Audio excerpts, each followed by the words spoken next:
Welcome to the Sports Resort, the People's Sports Show. Real talk unfiltered. With your host, Derek Jonkins.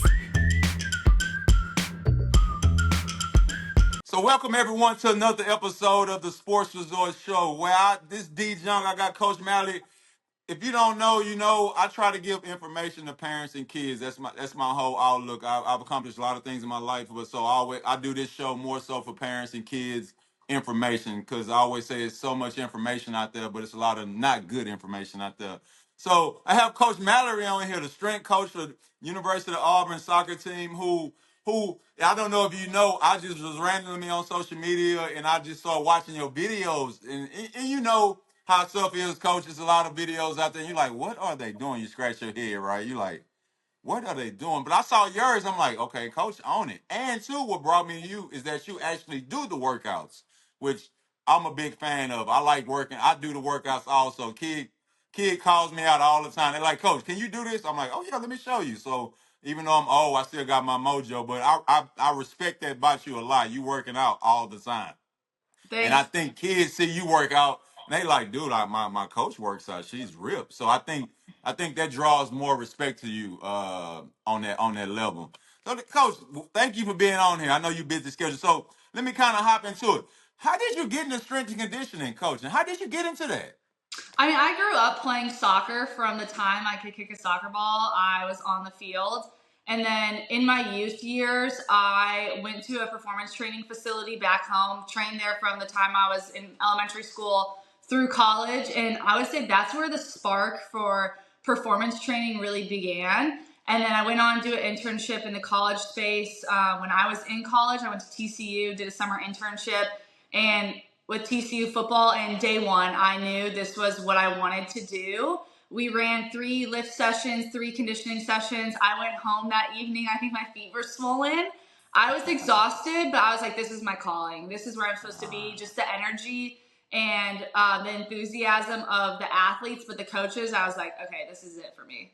So that moment there, you knew that would be your career path. Yeah, from that point on, I was like, okay, like I'm invested in this. And during that summer, I worked with majority of football because they were who was on campus. I had some exposure with women's soccer, the basketballs, but soccer, I'm a soccer person through and through. And over the years, I kind of have established myself as that and hooked in on that as being my niche in the performance space. So over time, I was like, okay, for me, it's soccer. I love the game. I love the athletes. I understand the sport to a high level. And so why not combine both my passions in performance training and the sport of soccer itself? Hey, coach, you hit it dead on the nose how you got into it, because that's how I got into it. When I was young, 27 years ago, chasing my football playing dreams, working at a facility, and I started working there because I didn't have no money. I'm like, I can't pay this trainer. And he was like, well, dude, you need to work these camps for me. So I worked the camps, and that's how I got into training. I'm like, holy crap, I like doing this. And he approached me. He like, hey man, I want to toot your horn, but you're pretty good with kids. You might want to look into this. And from that day on, it's been history now. So I just like, know what? This is gonna be my career path. I don't know how much money I'm gonna make, but I love this. So I always like, good things gonna come to me on that. What eventually led you to Auburn? Because you didn't had a little journey. I kind of did a little research. How did you get to Auburn? I mean, you War Eagle. I got a lot of my buddies live out here. Wow, it's a lot of Auburn alumni that live out here in the Woodlands, Texas. You know, how did you get to Auburn? War damn Eagle. I'm learning that Auburn people love Auburn. The SEC is different. This is my first SEC school, and I didn't understand it. And now I do. It's crazy. But I always say in this career, people say it's all about who you know. Wrong. It's who knows you. Knows you, correct. Right? I know a ton of people. I know who people are, but unless they know me and can speak into my character and who I am as a coach, it doesn't matter when I'm going and interviewing for a job, right?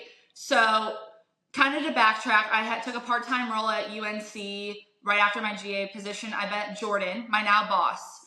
At the time, Jordan was there working with softball, gymnastics, women's tennis. She was full-time on staff. First female strength coach that I've worked with. She changed the game for me. Just meeting Jordan, simply first woman that I was like, okay, she's married, working at the highest level at a Power 4 institution, training some elite athletes. I can do this even after I get married. And then I go on to get my first full-time job. Jordan and I stay really close. I would consider her a really good friend and a mentor of the field and just life. And Jordan had a kid. And I'm like, oh, Jordan is now a wife and a mother, still doing this, working tirelessly at the highest level. Then I make the move to North Carolina State. Jordan's still at UNC. I take the job at NC State. She takes the job at Auburn, literally the same week as me. I think, oh, we're going to be in the same city. I'm going to be with a friend. Joke's on me. I sat in her living room the evening of my first day of work at NC State. I took her my moving boxes that I moved to NC State with so she could pack up and move to Auburn. And she said, come to Auburn. I said, I just started work today. You know, there was no follow-up conversation about it then, but then there was some moving pieces. 6 months later, Jordan called me, brand new soccer coaching staff at Auburn. She's like, they want a soccer person. Because I'm not mistaken, the previous staff had been there for like 27 years or something, right? Correct. They had been here a really long time. You know, new head coach came in, wants someone specifically only for soccer. And Jordan was bought into that and understands the role a person in the soccer space can have in the performance space on a women's college soccer program. Let me stop you right there, Coach. And I think that's huge to have somebody just for that sports, because a lot of times the girls' sports gets the leftover. I'm just being real. Yeah. A lot of times I've worked with a lot of girls and they go to college. I'm like, well, who y'all got a strength coach? Oh, we do, but he's the strength coach for this, that. So by the time he gets to them, he or she gets to them, he tired. I'm like, well, what do y'all do? We do the same 4 things every day. I'm like, oh my God. All right, just bear with it. So that's huge that Auburn seen that to say, know what, we need somebody specifically for soccer to focus on this. Yeah. So I'll be completely transparent and honest. I loved NC State. I was thriving living in Raleigh. My personal life, I had great friends. It was the perfect place. I was like, I'm not going to Auburn. First time around, I was like, I'm not coming. I'm sorry. Then James Armstrong, our head coach at Auburn for women's soccer, calls me. And he's like, you girl, like, you know, I told him the other day, I said, you do a really good job convincing and selling people. Like, you can put on the front, and he can. He got on the phone with me, convinced me to at least come on the on-campus interview. And I knew in my heart, if I go on campus, like, I'm going to go. So I got here, they sold me on it. And I think ultimately what I love and appreciate about this place and what will keep me here long term is the people who believe in me. They support me and they challenge me and call me higher to do better. And I think they support me alongside my mission to change the landscape of sports performance for soccer players. Gotcha. So that's what stood out to you the most about Auburn, maybe. So the people, once Yeah. you got around and met them, that's huge there, because I think especially in the sports training world, strength world, you got a lot moving around, a lot of people. Sometimes you got a lot of egos. So being around good people is the best, and I've been in many situations where I've walked away. I've sat in meetings and I'm like, no, what? I have to walk away because this is not the best. These people are not good people. And people contact, it still to this day, people are like, D-Junk, that situation you walked away from. I say, yeah, dude. I just felt the energy in that room, and I just was like, hey, I'm going to lunch, and never went back to the meeting. But, God puts you on your path, so the next thing you do is the best situation for you, So I always tell people that never, I think I can't work around people I'm not comfortable with every day. It's just me. Yeah, who you work for, but more importantly, who you work with, right? When you're at the right place, you're not going to feel like you're working for people. You're going to feel like you're serving alongside them. And that's exactly what I feel like I'm doing at Auburn. Correct. And I watch your videos. I see the happiness in them. I'm like, oh, Coach, I want one today. She got the music. Yeah. The playlist going. That just shows you fun. Even when you take your dog out there with you, I'm like, she has fun doing it. I mean, you're a great example for men, women, whoever in the SC world. You're pretty solid. This happened to the training and teamwork, because, you do a lot of that, and you do a great job on it. For people who might not know, can you walk us through, like, the role looks like day to day with a soccer team with training? Yeah, every day is different, but the same for me in my role, right? And I think people who look and see my title, strength and conditioning coach, they probably think, oh, she just writes programs and implements them in the gym. Where my role in the soccer space has evolved into so much more than that. as I've gotten lesser and lesser team responsibilities, right? Now I have only women's soccer. I'm all involved. So a typical day, I'll get in the building an hour and a half before practice. I set up for the warm-up that I run. I get out the catapult GPS units, pass them out to the athletes, check in on the training room, right? We head out to practice. I run the warm-up. During practice, I'm monitoring the GPS load and intensity live, communicating with the staff of where we are as a group or individuals, especially in season, just managing load and intensity for players. And then if we have a lift that day, we head straight to the weight room. We get our lift session in. If not, I head straight to the computer, download the data, send a report, and go on my way. But, right, there's a lot of other intrinsics that go on about sitting at my What desk. GPS system do you use? We use Catapult GPS, which I'm biased, and I think that's the gold standard, and that's just who I've worked with for the longest amount of time. And I've built relationships with their support staff, so it makes it pretty seamless for me. Got you. Yeah. A lot of people use Catapult. I use it too sometimes. It's just sometimes I work with a lot of younger kids, and sometimes I got to start at the ground zero with them. So I'm like, no, we'll use that once we get to this point right here. What's like in season versus off season training? How do you attack that, right? Because I try on the training side. I try to tell a lot of let me go back to some years ago. I had a young lady who went to Marquette University, right? And she got there and they had to do the strength in the weight room. And at this time, a lot of girls was playing soccer every day and not going in the weight room. But her parents saw early on that she needed to get in the weight room also. So we were living and we was on it, right? They understood you got to have both. So she got there and she was like, dude, she texted me like, D-Jump, man, everybody's like passing out here and they sore as hell. I'm like, why? She like, cause we going in the weight room every day and we in season and they body, but I'm good. She was like, thank you for living. How do you, differentiate that in season, off season? Yeah, I'll start with in season because that's where we are right now. I will fight to have our athletes in the weight room twice a week, but understanding the landscape of women's college soccer, typically you play Thursday, Sunday. You have 2 matches in a week with only 2 days in between those matches. We will always lift match day -2. That typically falls on a Tuesday. The whole squad is in the weight room pretty much doing the same thing. That's our heavier strength day of the week, where we're going to get the largest volume of work done in any given week. We also lift match day +1. So if we play on a Thursday, this falls on a Friday. That Friday lift looks different based on minutes played in that particular Thursday match or just minutes throughout the duration of the season thus far. We kind of have 3 different groups, right? You have your high minute kids who are still coming in, getting work done, but my emphasis is on, just blood flow circulation, getting moving, getting our feet back underneath us. Our medium minute kids, those kids who maybe got some match minutes, but not a ton. Maybe they'll play on Sunday, maybe they won't. We can still push a little bit, but just be cautious. And then our low minute kids, and I don't even like calling it that. These kids are foundational for me. My goal and my job for them in season is prepare them for when their name is called.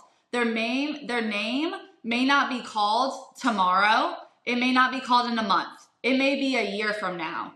But my job is to prepare them for when their name is called and help them understand why we're doing the things we're doing in season so that maybe next season they can serve the program. Got you. Hey, I like that, Coach, and I think parents and kids need to hear that because I hate when people do no weight training, right? They playing all these games and do no, and then you get a lot of injuries happen. Because my daughter plays soccer and she's on the top team. She does every sport. Hey, she go out there on the top team running around. I'm like, hold up, coach. Like, hey, we got 5 games. I'm like, no, not me, not us. But hey, that's another subject that we're gonna get to that point in a minute. Okay, when you what's the main? What is one of the main things you like to focus on? Like, what's your to go thing to help them perform at their best? Right in season or off season, you get them. You like, know what? Everybody doing this pretty much every workout. What's your to go one? I think it's important to touch on in season, my goal is availability. So, right, I always tell the athletes, your best ability is your availability. My best ability is my adaptability. If everything else went to crap and I couldn't get the girls in the weight room, right? So say worst case scenario, we're not getting in the weight room. We're going to jump, we're going to hop, we're going to bound, we're going to sprint, we're going to accelerate. I think there's a lot of things you can do on the field with that. But I caution young players when I say that. The weight room is where you build the foundation of strength and power so that you can perform those things on the field, right? But with my population in college, if all else failed, those are the key things for me that are non-negotiable throughout the season. We're always going to microdose that work in on the field. Gotcha. I think I just seen a video you posted of that. I don't know shit. I was just looking maybe a day or two. Y'all was doing a lot of bounds, and I like that little Every workout right day. there. We bound, hop, jump, leap, whatever you want to call it, every single day as part of our warm-up. The volume and intensity of those things just vary based on where we're at match day, plus or minus. Do you, like, when you train in different players' position, do you approach it differently, right? Different players, or you try to keep everybody like more so athletic, explosive, that foundation, or do you, you got a forward versus a defender? Do you change the workouts up for a position or not? Because like, I hear it a lot. Well, I play this position, I should be. I'll be like, and my outlook is because I'm working more younger people. I'm trying to build that foundation and be explosive. Because I'm a big fan. If you can do multiple things on the field, you're gonna get on the field faster. Just Yes, my I opinion. don't take position into account right now in my programming. Maybe one day after I've had a group for an extended period of time, like years, and I don't even know off the top of my head, like what, maybe goalkeepers. That's one where there is some work I do with goalkeepers that's a little different, right? But I look at the soccer population. We are extremely undertrained in this sport. So even a freshman coming into college has not had a ton of exposure in the weight room setting most of the time. So just simply squatting, hinging, pushing, pulling, doing that both bilaterally and unilaterally, we're going to see huge gains that are going to enhance their overall athleticism and make them more durable, which hopefully leads to availability. So I wouldn't say there's no exercise selection that influences being a better forward versus a defender. Gotcha. I tend to base things more on training age, injury history, and then if you gain my trust, preference. Like, hey, if you don't want to do a barbell reverse lunge and you've gained my trust, okay, we can go do safety bar, we can do trap bar, we can do dumbbells. Gotcha. And that's how I train too. I adjust everything. Like, because some kids, like, coach, they hurt my back or my shoulder. I'm like, it's because I look at the weight room, it's a million different ways you can do a squat, for example, right? Just a matter of sometimes your preference, Yep. how you, or what machine you got. You don't have to, it's not the same way you can do it. All right, so this is a big one right here. I get a lot, and you probably get a lot. One thing every player and parent wants is to stay injury free, right? They want that. They like, how can I keep that's the word, right? What are some of the key things soccer players can do to help prevent injuries? Like simple stuff, right? That they can do on their own more so, not with a trainer all the time. People aren't going to like my answer probably. Well, Invest in hey, performance training. I think roles like my own can influence injury prevention, injury minimization pretty drastically. And I think it's something that is not invested in consistently.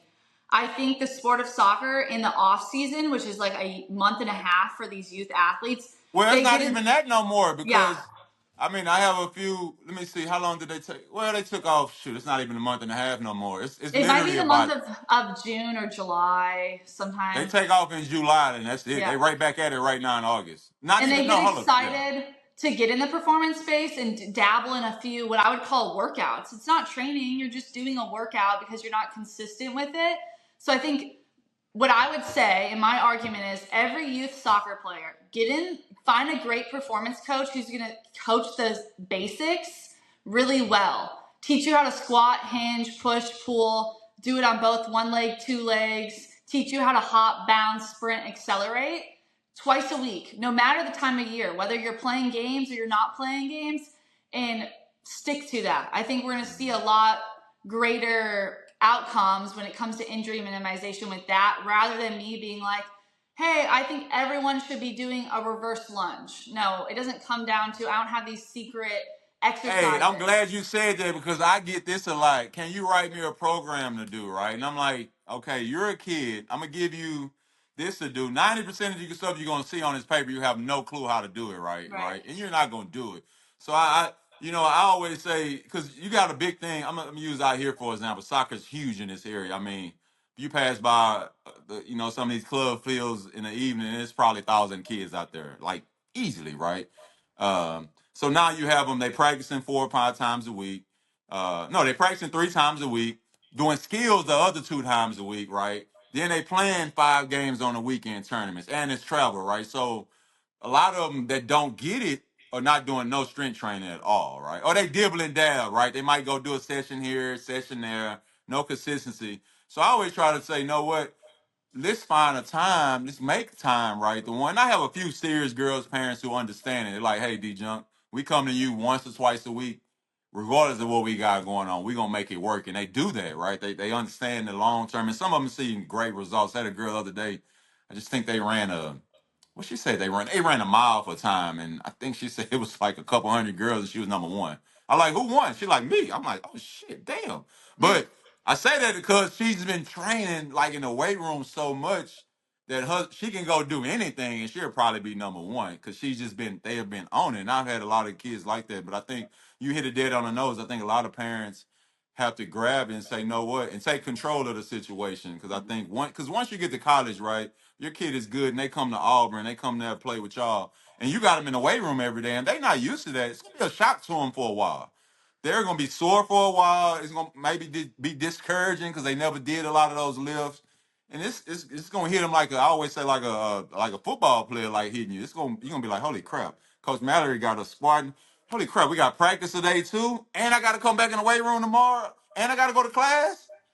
So Right. now, now you're trying to take ice baths, get massages every day because you're sore. But I think you prepare early on. I think that's a big thing. But I think a lot of, just my opinion, if I was a club coach or whatever, or ran a program, I would hire an SC coach. I'll go find somebody that's that's reputable, good.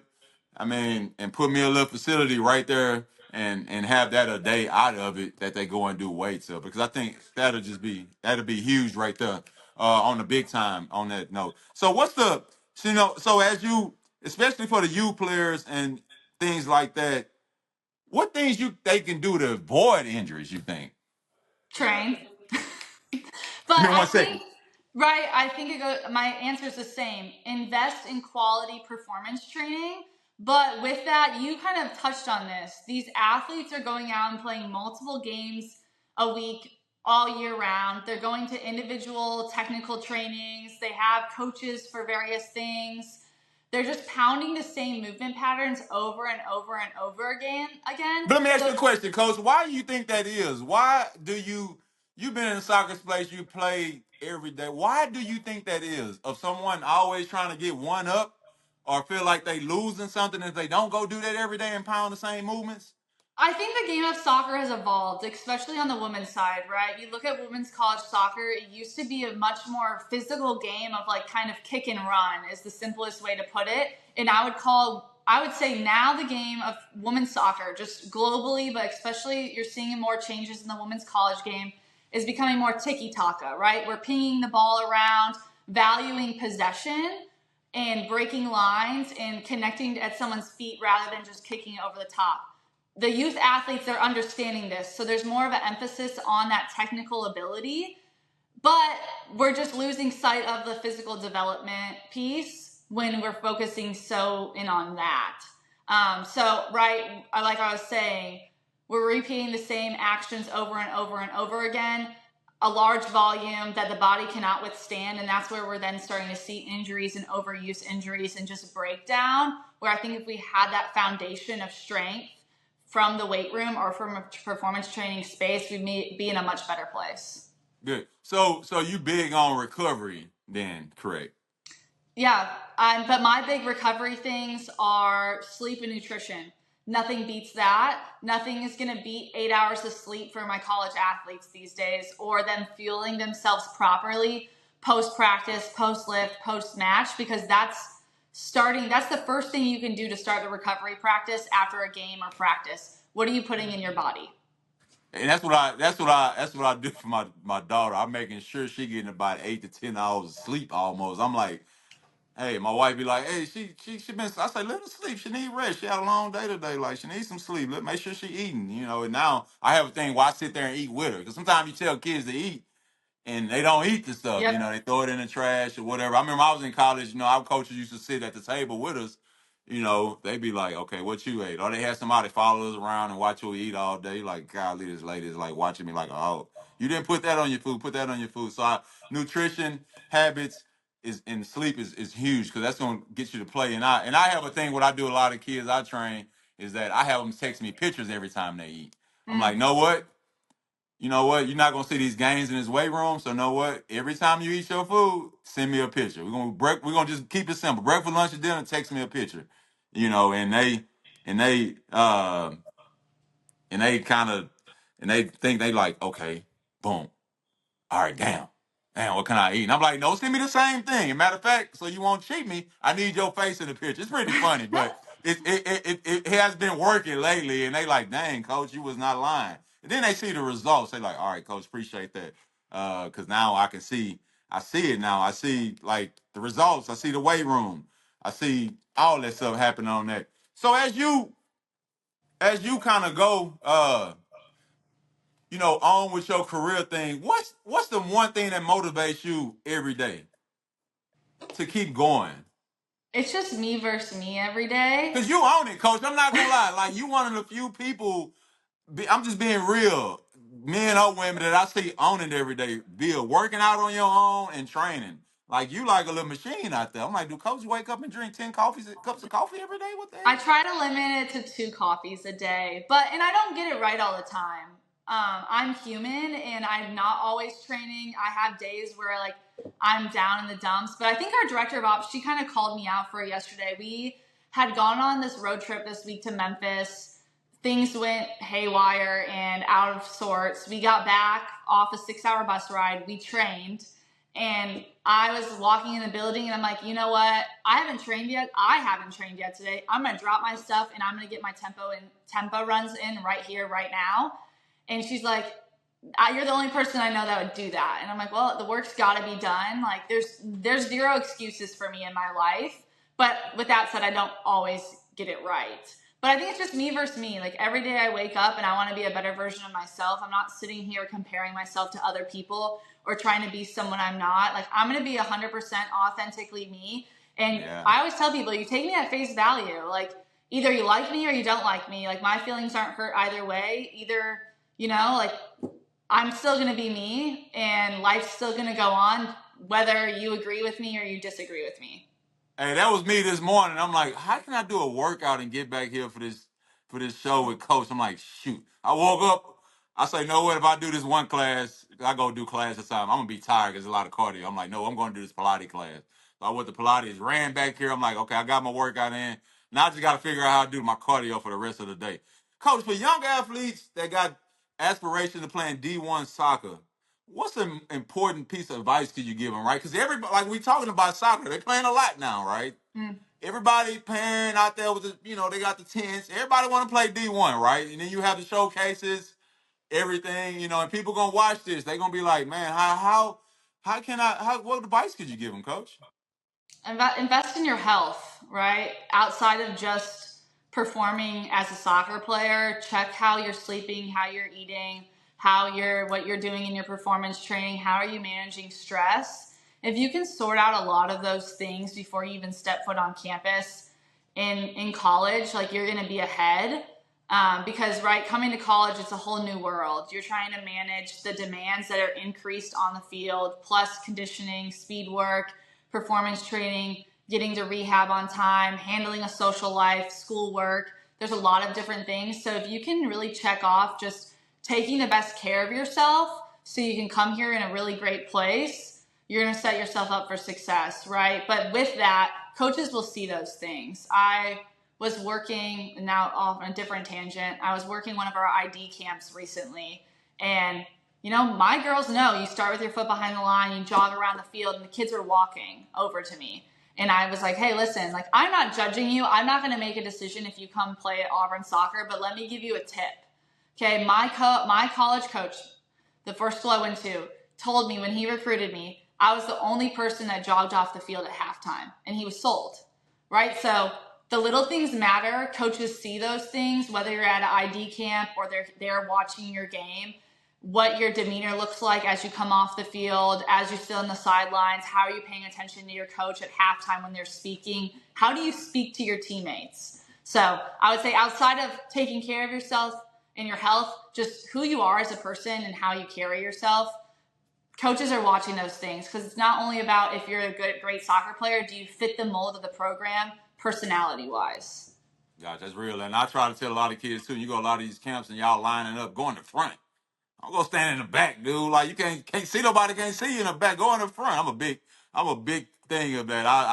I think I told my daughter that one time. Now every time she go, she be in the front. I'm like, holy shit, she in That's the front. There's great. like 100 kids, so it becomes kind of cool. It becomes kind of cool on that.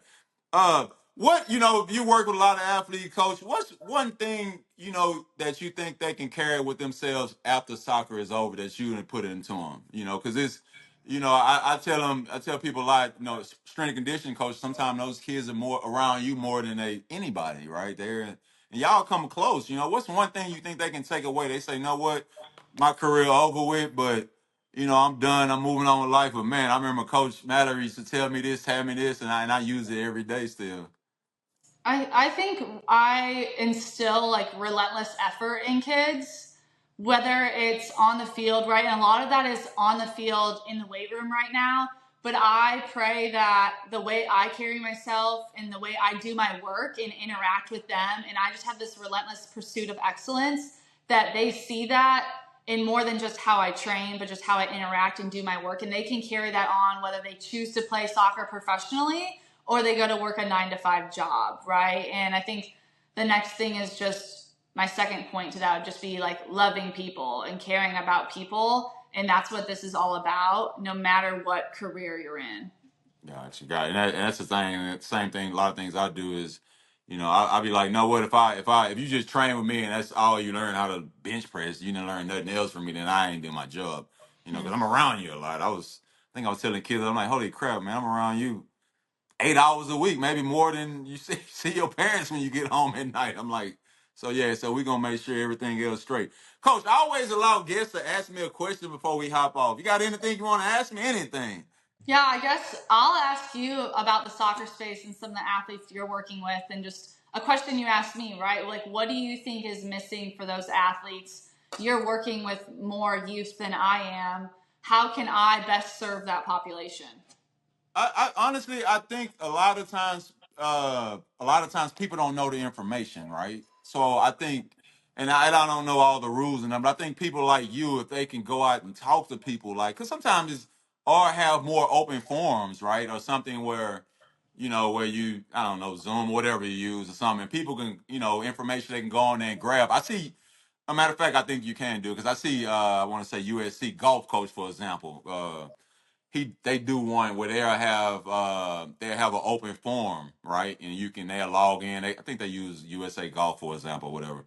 And they go on there, right? Because I went on it. It was pretty cool. They open it to so many people and they sign up and then they log on and the coach giving them information of how blah blah blah blah blah blah.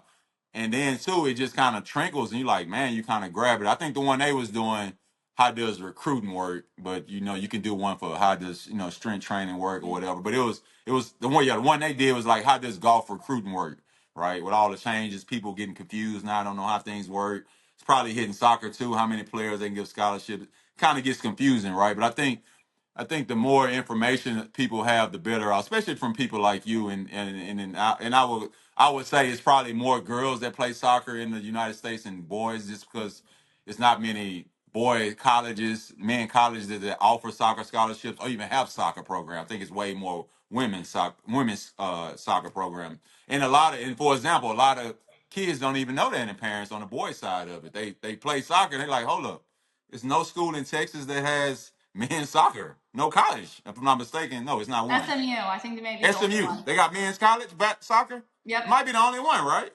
Yeah, it's probably one of the only ones. I think it's the only one. So then as a boy, you been have your kid play soccer all day. You like, holy crap, it's holy crap. He can't go to school nowhere in Texas. And SMU, they gonna get the top of the top, or North Carolina gonna get the top of the top. So then just they just don't know. So I think on the training side of it, just more information out there for club directors, people out there, because everything works together, right? I know. For example, the club out here has a big showcase. I think it's China, and all the coaches come to it, right? I think it's like 300 or 400 college coaches come there. I don't know if the coaches can have forums for parents and nothing while they're there, give them information because that's the way. That's the only way they can know. Like, okay, maybe my kids shouldn't play 10 games this weekend, right? Because they've been practicing 6 days straight. Maybe they shouldn't do 10, right? Because we're trying to do the longevity, right? If they young, right? Let's say transition. If they 10 and 11 right now, how long can they play? Practice 3 days a week, with the club, have 2 technical lessons a week, right? Or 3, right? Then travel on the weekend and play a tournament 5 games. How long can your body sustain that, right? From 10 to 18, right? Because your goal is to play in college once you hop into that, right? Or maybe you don't play because now you have. I think they had a thing. I was talking to a parent the other day. I think they had a thing where they said was, the biggest drop off in women's soccer is at 13. Kids quit because they've been doing it so much, right? So how can you stop the burnout, right? As a parent, I think you have to grab your kid and maybe do something. I'm a big fan of early on playing multiple sports. I think that stops the burnout, right? You kind of go in the season, right? That's how it used to be a long time ago, right? You play soccer, then you play basketball, then you play volleyball, right? You kind of have fun. And then once you get to high school, you figure, okay, I know what I love. I kind of just do that, right? But I think now we're doing specialization too early and too much. It's just like, all right, how long can your kid do this, right? Like, and the wear and tear on your body, right? Soccer gets, I think at the younger age, it's very physical. Kicking a lot. Like, for example, my daughter is bigger than everybody's, and she knows that, so she gonna try to go Debo you, right? Like, she knows that, so she like, this little girl ran by me, go slide under, right? That's because they start doing that, right? And other teams, girls, they gonna run into you, right? Because girls pretty smart, right? They not dumb, they know they big, right? So I just think the specialization, if it slows down a little bit and do other things and just kind of slow down on so many games during the week and the weekend, right? And I think some clubs have and teams have started to do that. I've seen it. Like with my daughter playing, they like, nah, coach, we're gonna play this day one. You know, Another team need help. If anybody want to go do it, then cool, no pressure. But I think they getting that. Even though I had a coach, I had a conversation with my daughter's soccer coach, and I was like, "Coach, we play every sport. It's gonna be hard for us to get there 3 times a week." And he was like, "Hey, cool, Derek. Y'all can make it one, fine. And which I totally was like, man, I appreciate that coach, man, and I got much respect for him because he understands the longevity of it, and too the having fun part of it. I think the more information go back to for parents to have out there and kids that have the better off. But if you can set something up like that, a forum, I don't know. I'm You on look, it. I got something up my yeah, sleeve. Just wait. yeah. You do that to where people can log on because you have a lot of people follow you. You have people who can log on Zoom or whatever thing, and you give information. It ain't got to be long, 10 to 15 minutes here and there. And I think that'll help so many people out because coming from you, right? You're at Auburn, you're at one of the top. You're a big Power Four school, War Eagle. I think that'll be huge because now they'll be like, know what, man, my daughter's strength coach, you know, her performance coach trainer told her the same thing. Now Coach Mallory saying it. Now okay, it must be true, right? It's multiple people saying it. So now I think people will kind of grab that and kind of go a little bit on that. But Coach, appreciate you having you on. I know you got to go to a meeting Yep, I got to and recruit. I everything. got to go convince the kid to come join Auburn soccer. Hey, Coach, you're an easy sell, Coach. You show them your guns. You got to get a tight shirt on. I always tell them, like, listen, I'm the best in the country. Like, yeah, so hey, you got to go put you a come tighter here, shirt you're on. going to be the most fit, athletic version of yourself. Hey, go put the sleeveless Auburn shirt on. Show your guns. Yeah. You kind of ripped a little bit. Do you about 50 push-ups and some rope triceps and be like, hey, I'm 100 years old and this is how I look. Now I'm messing with you. Coach, before we get off, man, appreciate you having you on. Before we get off, what's on your ox? What you listening Oh to? Because gosh.